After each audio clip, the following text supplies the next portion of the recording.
After a long time, we're finally getting our very first limited support unit, and of course, she's bringing a lot of unique interactions to the game. Welcome back. I got a chance to take a look at Astra Yao Early Access Kit, numbers, and interactions, and in today's video, I'm going to share everything you need to know about Astra.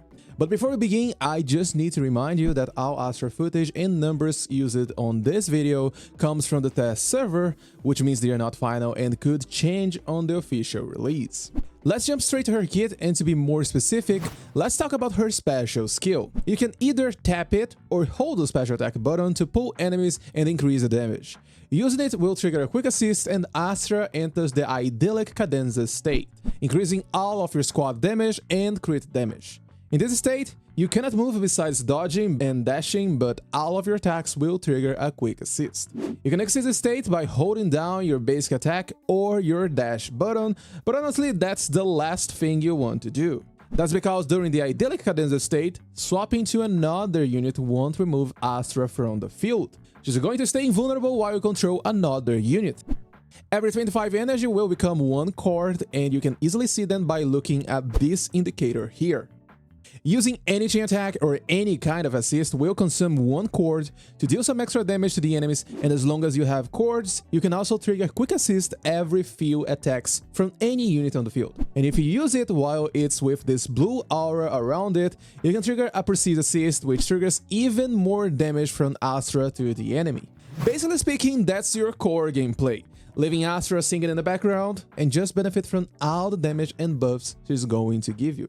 Outside of that, the only thing that really matters is her ultimate. There's a lot of other small things, such as charging your basic attack to pull enemies and also increasing your damage, but you rarely find yourself using it because the damage is underwhelming and the charge animation doesn't help.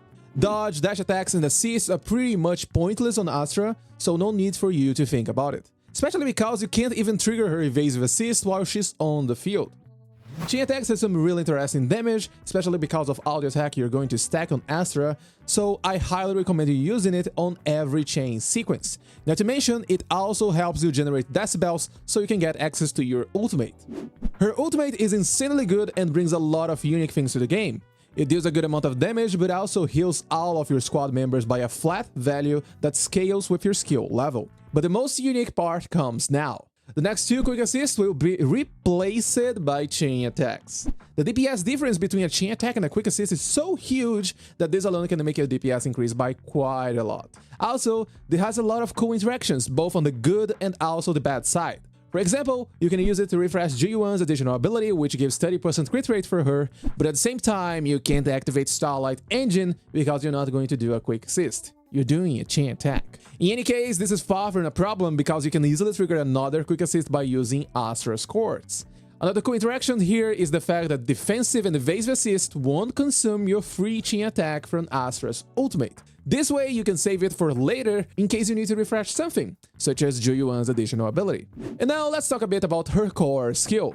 While in the idyllic cadenza state, whenever you consume a cord and someone enters the field using a chain attack or any kind of assist, both Astra and the unit entering the field will get an attack buff based on Astra's initial attack that can go up to 1200 attack. Just to make it clear, initial attack is the attack value that shows in your character stats screen, before any kind of buff is applied. It's quite a huge buff, especially when you realize the whole squad is going to benefit from it. For comparison, this is double the amount Lucy can offer for you. The sad part here is that it takes quite a lot of attack in order to maximize this buff. At core F, you need a total of 3,429 attack just to get the maximum 1200 attack. Anyway, for her additional ability, you need either an anomaly or attacker unit in order to activate it. You get some extra damage after using a precise assist or using your basic attack to exit the idyllic cadenza state, which you're not going to use that much, so it's pretty much only for your precise assist. It's quite easy for you to activate this additional ability because both anomaly and attacker units are the DPS units in Zenless Zone Zero. As for your gameplay, you pretty much just start with Astra, hold down your special attack button so you can gather enemies, trigger quick assist, and that's it. You just play someone else for the rest of the game. No tricks, no need to refresh, that's all you need to do. Just remember that you don't need to use Astra's quick assist as soon as possible because you only consume cords when doing a quick assist, not when triggering it. so feel free to save them for the best moment and ideally trigger a precise assist. Now before talking about builds, let's talk about the skill upgrade priority. Leveling up your core skill and EX special is your top priority since these two are your main buffs. After that, you can level up your ultimate and leave both basic attack and assist with your spare resources. If you don't want to spend resources, you can actually leave both of them at level 1. Now for builds, you can probably imagine, but the best 4-piece set for Astra is going to be Astral Voice.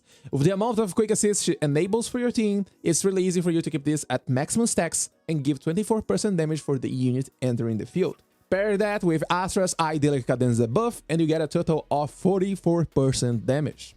Not to mention the 2-piece effect also helps stacking attack in order to maximize your core buff. For the last 2-piece effect, you have two different choices. You can either go for Hormone Punk or you can use Swing Jazz for the increased energy regeneration.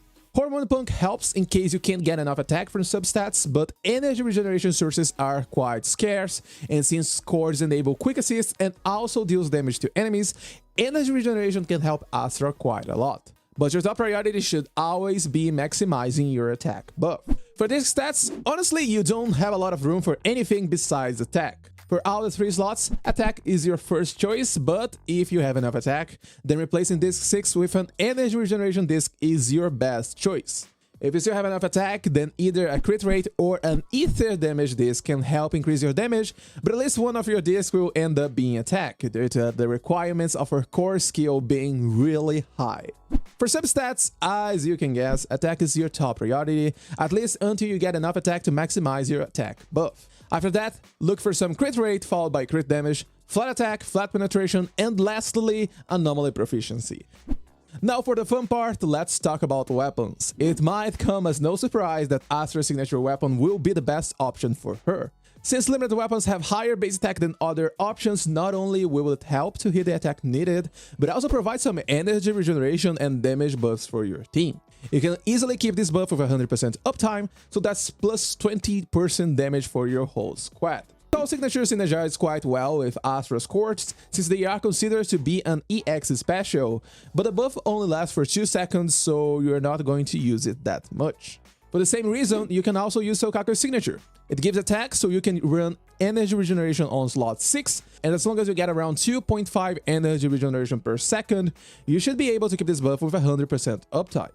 Lucy's signature offers similar potential to Sokaku's signature, so use the one that you have a higher phase. Outside of these options, the base attack starts to be low enough to make it really hard for you to hit the maximum potential of your core buff, which is not recommended.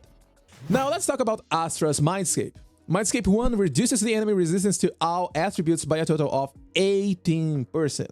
You also get extra decibels and an enhanced ultimate that protects all squad members from the next hit taken.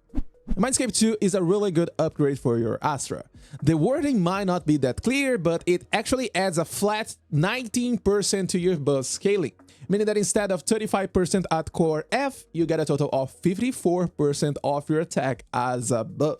Even with the increased cap of 1600, with Mindscape 2 you need less than 3000 attack to get the maximum value. This allows you to run more damage focused discs, since now you can get enough attack by relying on good substat rolls. Mindscape 4 is quite fun, but measuring the DPS increase can be quite hard. Basically, if you are out of course, you can trigger quick assist every second, and the units also get a buff on their quick assist based on their specialty.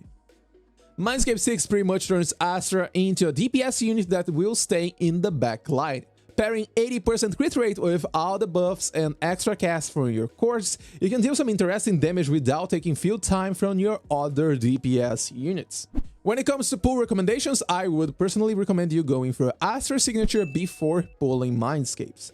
The high attack allows you to easily maximize your attack buff while also letting you use energy regeneration and swing jazz to increase Astra's potential. If you're pulling Mindscapes, Mindscape 1 is a good stopping point. The 18% reduced resistance offers the highest DPS increase for all allies between all of her Mindscapes. Mindscape 2 offers some increased attack, but honestly speaking, it's mostly to increase Astra's own DPS, and when it comes to her own DPS, Mindscape 6 is what you're looking for. So stopping at Mindscape 1 is my recommendation, but feel free to go up to 2 in case you have some spare pulls.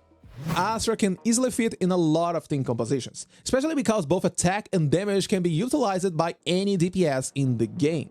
Just like Lucy, you can slot her anywhere, but she gets even better on a dual DPS setup. As showcased on this special program, Astra, Miyabi, and Yanagi form a really good team. Astra can increase both Miyabi and Yanagi damage potential, and unlike Rina, you don't need to keep swapping just to refresh Astra's buff. If you don't own Yanagi, you can also use Nicole.